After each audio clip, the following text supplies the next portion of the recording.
Program Makan Bergizi Gratis atau MBG Presiden Prabowo Subianto dan Wakil Presiden Gibran Rakabuming Raka resmi dimulai secara serentak di seluruh Indonesia pada Senin 6 Januari 2025.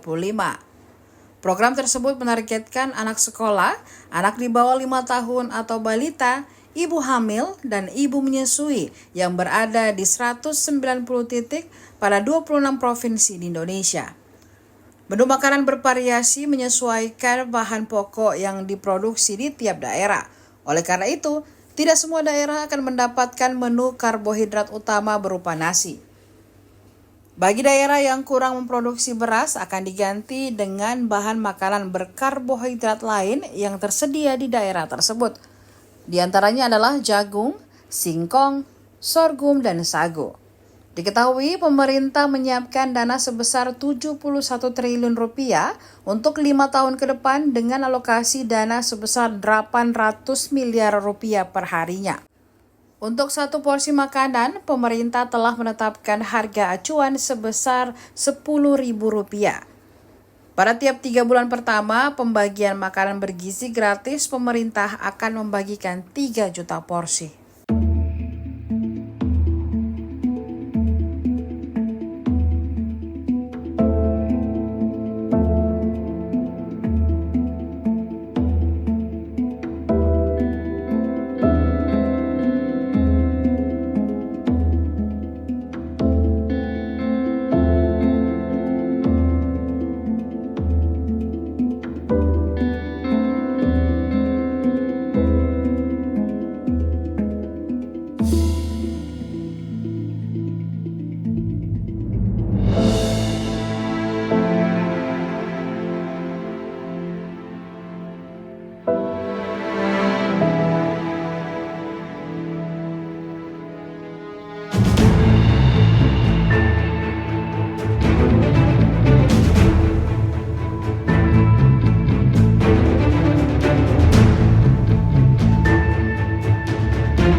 Download Tribun X sekarang, menghadirkan lokal menjadi Indonesia.